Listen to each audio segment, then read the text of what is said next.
अगर हमार बात मान गए रहता तो आज ही दिन देखे के ना पड़ी। अरे हम तोरा से कितना बार कहनी है कि हम तोरा से प्यार ना करी ले। तब का एकरा से करेला? देखा, अरे कहाँ ई और कहाँ हम। ए, छोड़ दा प्रिया के। ओहो हो, बड़ा दर्द होता ना। तू का जानबू प्यार में कितना दर्द हो खेला। जेकरा से दिल मिलेला वही से प्यार होला। हट ससुरा, प्यार ना हो गई चुंबक हो गई। हाँ। ए हवलदार भोला सिंह गोला सिंह। जी मैडम। एकरा में ऐसा का बारे जोन हमरा में नहीं खे? आज हमू देखो, आज मजा आई। काहे से कि आज लैला नाची और छैला देखी। और ये जोन डमरू नियन आदमी बाना, एकरो के कपड़ा दसो, इहो नाची। काहे से कि नाच में लौंडिया के साथ साथ लवंडा भी होखल बहुत जरूरी बा।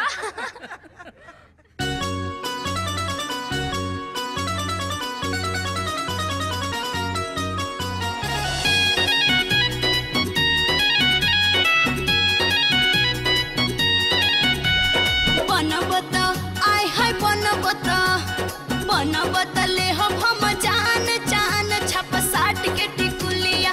बनबता ले हम जान जान छप साट के टिकुलिया। साट के टिकुलिया हो साट के टिकुलिया। साट के टिकुलिया हो साट के टिकुलिया। मार दे करे जवा में बान जान छप साट के टिकुलिया। मार दे करे जवा में बान जान छप साट के टिकुलिया।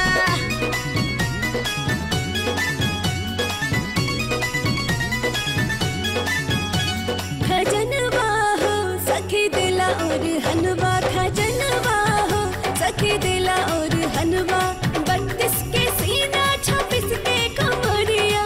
कसमे बदेह नहीं बस में जो बनवा। खजनवा हो सखी दिला और हनवा। खजनवा हो सखी दिला और हनवा।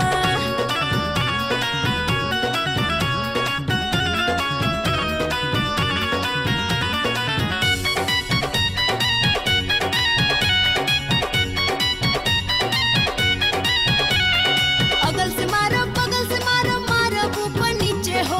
अगल से मारो बगल से मारो।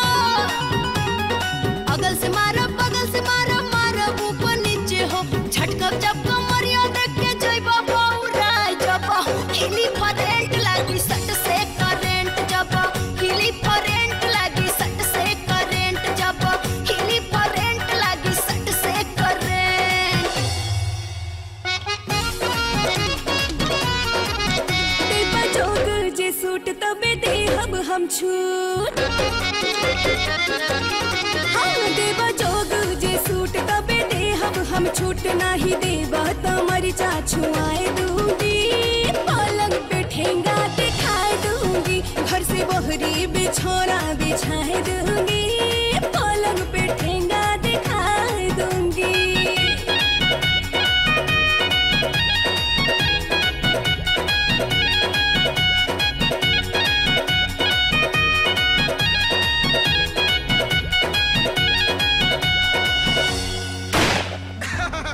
आज गोली से तुमके उड़ा दूंगा। ए बरजू, इनके छोड़ब ना। बहुत नचैली हमके। अब तू हमरा कब्जा में बाड़ू, समझ लू? हैं? कब्जा में बाड़ू। आ? पगला गइल बिया का? ए बुड़बक, आए? हमरा के कब्जा में करके कोनो फायदा नहीं खे। फिलहाल तो सब ई सोचा कि गिरिराज तोरा बाप के का हल कैले हो। बाबूजी? हाँ, तुहार बाबूजी राजदेव सिंह। ए, कहाँ बाड़े हमारे बाबूजी? हम काहे बताई कहाँ बाड़े? जा खोज ला। गुरुजी, प्रिया, हाँ? तू लोग एकरा के थाना लेके जा। हम बाबूजी के पता लगा के आवत हनी। ठीक बा, जा। अब प्रिया, तू एक काम करा। तू एकरा के लेके चला थाना पर। हम तो नहीं 2 मिनट में आवता नहीं। हाय देखा तारू ना, बदले के पड़ी।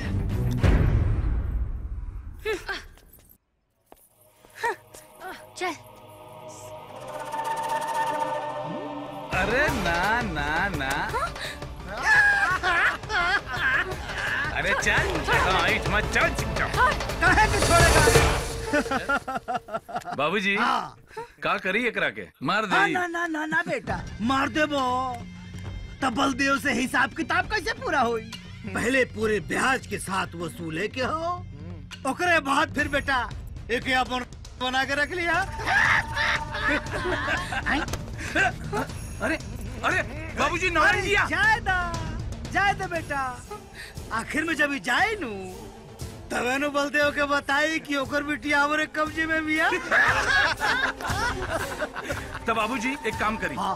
आप चलिए अड्डा पे, हाँ। हम राका के लेके आवत हैं। ठीक है बेटा। हाँ, ठीक है। बाबूजी हम जरा थाना जाके आओ। ओके बेटा। जी मालिक। चेक करो। आइए Immediately. चलिए Come on, सारा का follow मार me. कीजिए। आइए बैठिए। बाबूजी का भइल? न शक्ति सिंह घरे बा ना कोई बेटा, और बिरजू के भी कहीं पता नहीं है। एकर मतलब बिरजुआ शक्ति सिंह के साथे मिल गई बा। बाबूजी हमके बाप बेटा दोनों के चाल लगा था। तोहरा के एक बात बता देता नहीं बाबूजी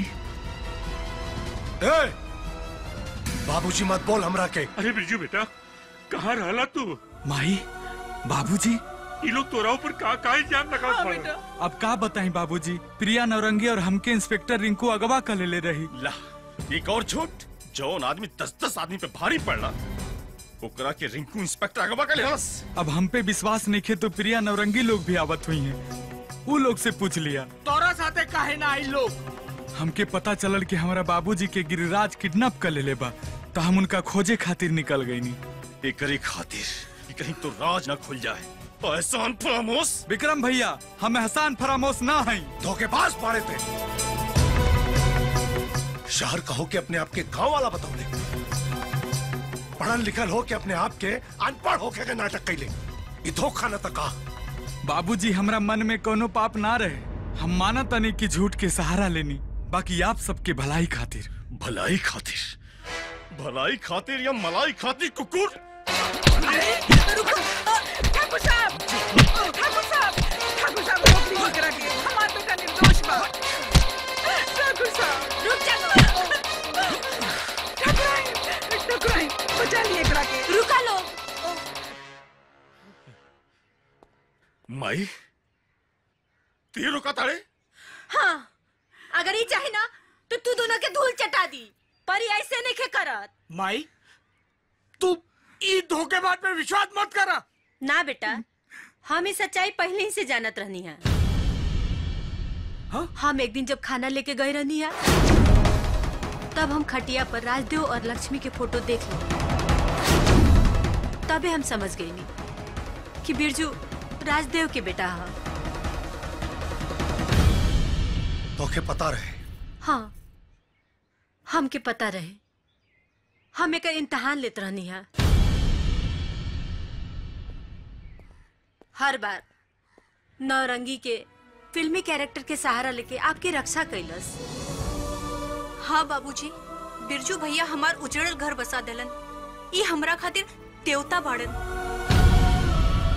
प्रताप के बाबूजी, बिरजू ऊ रहे जेकरा वजह से घर में खुशहाली आई। बिरजू ऊ रहे जेकरा वजह से प्रताप गांव में रहे खातिर रुक गई। बिरजू ऊ रहे जेकरा वजह से विक्रम गलत रास्ता पर जाए से बच गए। बिरजू ऊ रहे जी अपन जान जोखिम में डाल के घर के इज्जत बचौलस। अरे इतना दिन हो गई, एक बार भी ये जमीन के बारे में बात ना कैलस। उता अपना बाबूजी के कहला की वजह से प्यार से जमीन हासिल करे खातिर आई रहलस। जौना घर में प्यार खत्म हो गई रहे, गायब हो गई रहे, वो घर में प्यार लेके आइलस। हम एकरा से वादा कैले रहनी है, अगर ये ऐसा काम कर दी, ये जौन कहीं हम एकरा के दे दे। और बिरजू जौन काम कैले बा ओकरा खातिर त हम कुछ भी दे सकता नहीं। अपना नाम के धन दौलत सब दे सकता नहीं, वो भी कम बा। हम भी ठकुराइन है, हमू वचन दे देले बा और हम पीछे मुड़ के ना देखा। और आज जब बिरजू के कुछ देवे के समय आइल बा, तो आप लोग एकरा संगे ऐसा सलूक करता नहीं। हाँ हम कठोर हैं। हमरा के मालूम है कि बिरजू ए घर का खुशी वापस लेके आइल। बिरजू हमारी इज्जत बचौलस, लेकिन तू लोग भुलात बड़ा कि हम ही बिरजू के घर में लेके आई नहीं। लेकिन बस हमरा के एक बात का दुख कि बिरजू हमरा के कभी आपन ना समझलस। अपना माई से वादा कर सकेले लेकिन अपना बाबूजी से अपना दिल के बात छुपोले है, बात का दुख हमरा के। ना बाबूजी ना, हम यहाँ आयल रहे जरूर अपना जमीन खातिर, बाकी यहाँ के हमके अपना घर परिवार मिल गई। आप लोग सहारा देनी, प्यार देनी, अपना समझनी, आप लोग बहुत अच्छा बानी।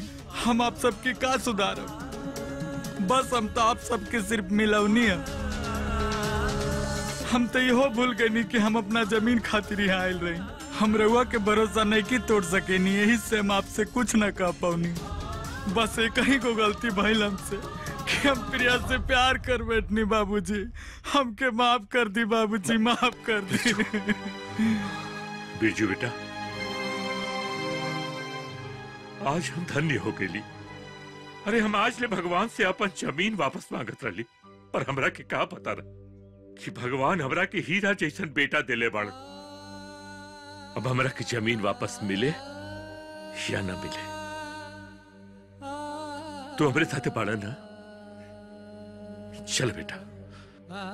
चला चला कहा समधी जी? समधी जी देखा हम दहेज के खिलाफ बानी, लेकिन तुहार सारा जमीन वापस कर दे। कहे कि तू इतना अच्छा दामाद जवन पैदा कैले बाड़ा। वो सब तो ठीक है बापू, लेकिन बिरजू की जिससे शादी होनी है पहले उसको तो बचाओ। वो कहाँ बिया?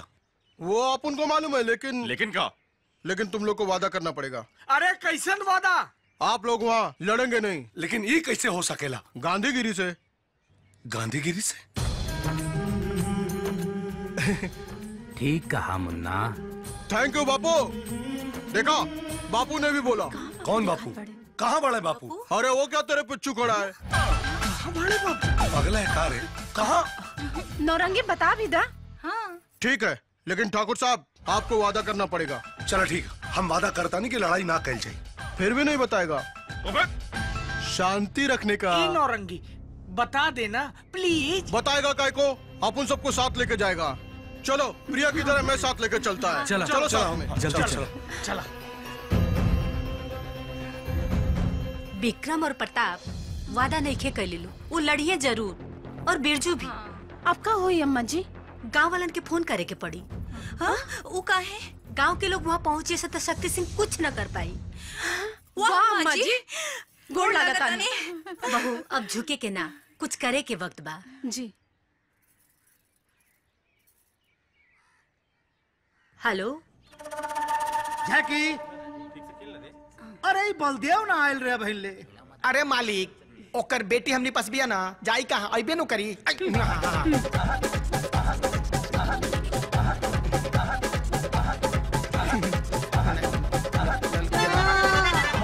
झाकी जी मालिक। ए बाबू। हाँ लाठी हो? हाँ हो मालिक, बोली। लाओ मार तू चल लाठी। मार करती कराल हमें कि गेम खेले। स्वागतम। वारियर आना तो फट से गोली चल जाई। शक्ति सिंह, तू हमरा आन बान सम्मान के अगवा कैले बाड़ा। तोहार तो ऊ हाल करब ना कि तोहार आखिरी सांस भी बलदेव सिंह के नाम से कापी। अरे जा, हम तो तुम्हारे पूरे परिवार के किडनैप करे वाला रहनी, लेकिन सोचनी कि एक के लेके आए तबाह के फ्री में पीछे पीछे चले। आज ते अपने पांव पे चल के घरे जाए लाग बिना रहे। कारवा हमारे लगे। सुना, ये जो आदमी हमार खड़ा बाड़े नु, इस सेल्फी लेवे बदे ना खड़ा हुए। शक्ति, तू हमसे कई बेर मात खा चुकल बाड़े, लेकिन शुक्र बा कि हम तोरा ऊपर हाथ ना उठा सकी। लेकिन हमारे आदमी लोग काफी बाड़े, तू लोग झाकी। ओके, कोई बात नहीं, डोंट वरी। मैं भी नहीं लड़ूंगा, मेरे आदमी लड़ेंगे। ओके, आक्रमण!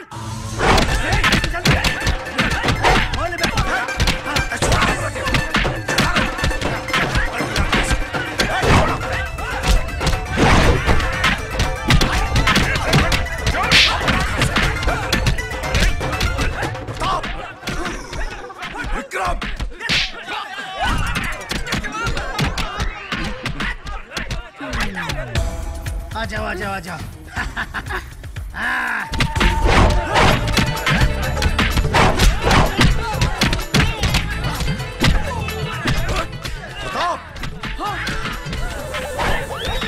विक्रम, ये बापू, प्रिया को लेके तू किधर जा रहा है? अपुन तेरे को जाने नहीं देगा क्या? मालिक, ये प्रतापा के साला मारिए, साले को मारिए। लेकिन अपुन तेरे ऊपर हाथ नहीं उठाएगा क्या? अरे हमारा कोनो मारत काहे नहीं के? हमारा गुस्सा हो रहा बा। बापू गुस्सा थूक दे। थूक दे।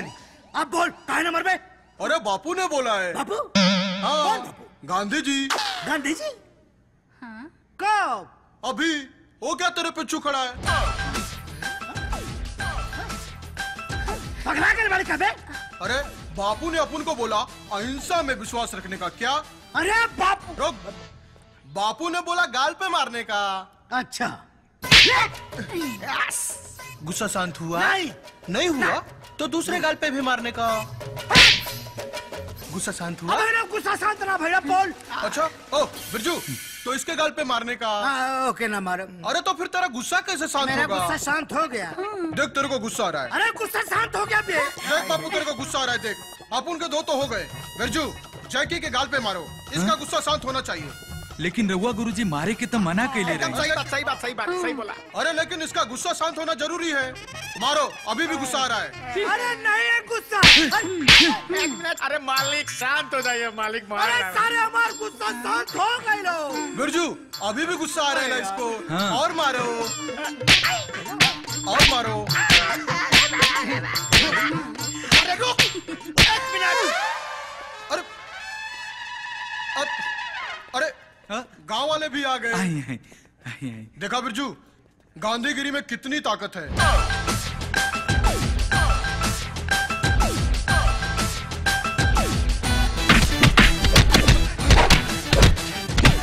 जीजा, क्या हो रहा है? मालिक, व्हाट इज दिस? क्या हो रहा है ये? अरे गांव वालों को देख कर नाटक हो रहा है। ओके, हम भी नहीं लड़ेंगे, शांत हो जाओ। चलो बेटी। एक कहाँ लेके जाता रहा? हमारे साथे आइल रहे तो हमारे नु साथे जाई। अरे लेकिन अरे वो हमार बहनिया। जीजा शांत। हमनी के साथ जाई, वो हमार बहन हिया। ये हमार मेहमान हिया, हमारे साथे जाई। आखिर में हम ठाकुर हई। बाबूजी के रहते तेरे साथ गए। मामू भूल गया वादा। अरे हम तो ये कहना चाहते हैं कि बाबूजी जब यहाँ बारा तो फिर इनके साथ कहा है। गाँव वालन, हाँ? तो इनके बताओ कि ये हमार बिटिया रिंकू नियन हिया कि ना? हाँ। देखला? लेकिन अभी थोड़ी देर पहले तो पहले का बात छोड़ा, अब तू हमार मेहमान हो। मेहमान? हाँ। मेहमान हमरा के तो उठा के लिए आइला। उठा के? अरे उठा के मतलब कहत हई कि बगीचा के नीचे कुर्सी पे सूतल रहनी हो तो हमार बेटिया रिंकू इनके उठा के कुर्सी से ही हमारे ले आई। खाना खाए खातिर। खाना खाए खातिर? ना मारे खातिर। हाँ दो मारे खातिर। बेटी हम तो के मरनी हो ना। तू खाना खैलू है कि ना? ना ना खैलू हो तब बिना खैले जइह मत। हमरे कुछ मान मर्यादा हो। ठीक कहत बाड़े ठाकुर शक्ति सिंह। ठाकुर बलदेव सिंह जी, अब तो बिटिया खाना खा के ही जाई। और लगले हाथ खाना खा के जाई। ना ना ना ना, खाना खाली बलदेव के परिवार खातिर बा। ऊपर से नौरंगी और बिरजू और बढ़ गए हवन। तो हम लोगन फिर कबो खा लिया। फिलहाल अब ही तो बलदेव के खियावे के बा। खाना खाना लगातार ठकुराइन के कुछ गलतफहमी हो गई बा। यहाँ तो सब ठीक है चला था। मुन्ना, अब मुन्ना बापू। अरे चलो ना बापू, गांव वालों को गांधीगिरी सिखाते हैं। आओ ना बापू, आओ आओ बापू, आओ बापू, आ जाओ। गांधीगिरी सिखाते हैं सबको। पागल है क्या? बाबूजी, आजा धनराज। बाबूजी सब क्या चल रहा है? ये हमारी बिटिया नहीं है ना। ओके, थैंक यू चाचा जी। मालिक, गांव वाला गैला सर। गैले?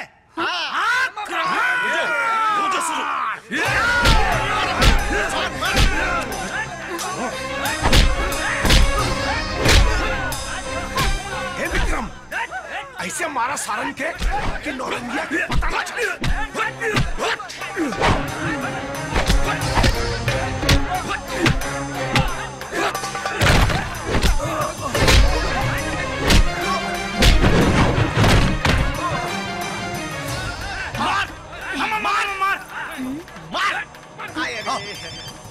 है बापू किसी का? ओ प्रिया, हाँ प्रिया बोलना। यहाँ तो वापस झगड़ा हो रहा बा। क्या बोल रही है? हाँ हाँ तो ठीक है, मैं गांव वालों को लेके आता हूँ। मार मार मार पानी मार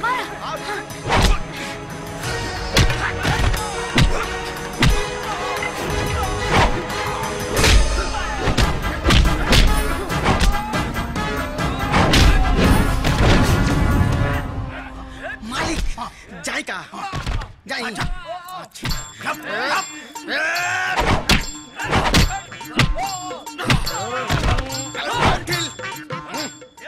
नीचे कर।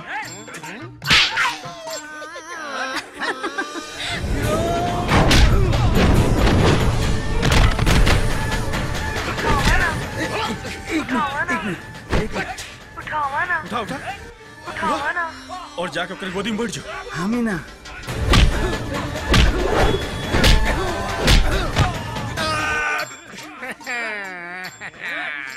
गन नीचे कर, गन नीचे कर। डर नहीं लग रहा रे गन से? भला बना के रख दिया है।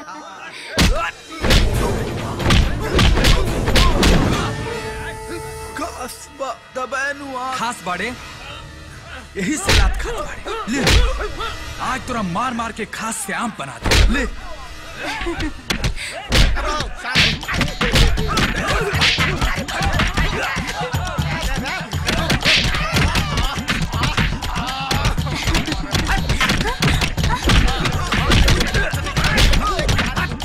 ईटा से मार के कपार पर देंगे राजा।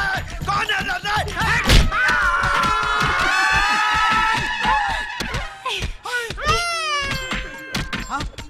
नीचे आ।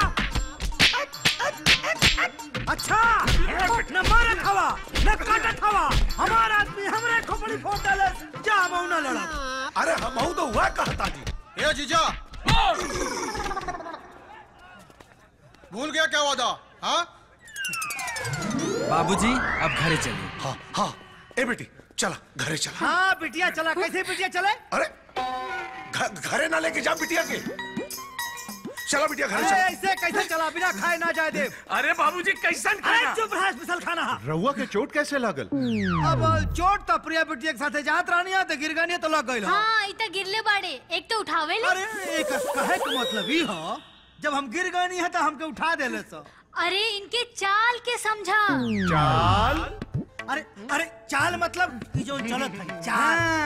बहुत हो गई मेहमान नवाजी। अब घरे चलो चलो चलो। ए कहां चला? बिना खाए ना जाए देव कहता ही। अरे नौकर लोग घरे खाना बना के रख ले बड़ा सा। तो फिर कबो खा ले। फिर कब होना? आजे खाए के जाए खो। अरे ढेर खियावे का मन मतलब इनके नारंगी बिरजू गाँव वाला और मुखिया जी आ गए बाड़े। ले जा सबके ले जाके खिया। हाँ ये ठीक है। अरे बाकी हम प्रिया के लेके जाए। चलो बाबूजी। हाँ, चलो। अरे बाबूजी इनके ले जाए के बात ले जाए दी ना, वैसे में बहुत पड़ गई बा। मुन्ना ये सब का चलत बा? ये सब गांधीगिरी का कमाल है क्या बापू? बिल्कुल सही कहनी गुरुजी, ये गांधीगिरी के ही कमाल बा। बिरजू बिरजू गांधीगिरी खत्म, अब गिरिराजगिरी चालू। धन्ना सर राका बिरजू तो बेहोश हो गई। अरे मारा लोगन के। मुन्ना ये सब का चलत बा? अपन रोकता इन लोग को। रुको, गांधी जी ने बोला हिंसा में विश्वास रखने का क्या?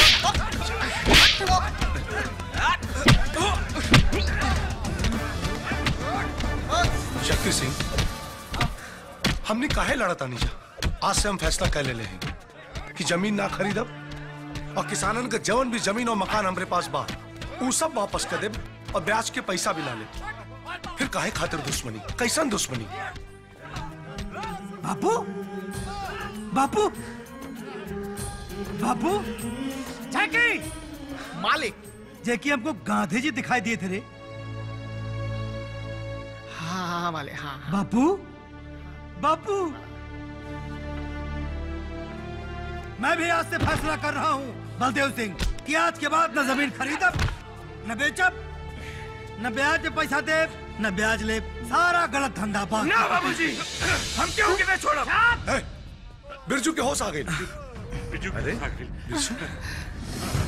है गिरी। ये बिरजू का उखाड़ ली है बंदूक के आगे। उखाड़े के बात मत कर, चाहत तो जड़ से काट के रखते। अबे तेरी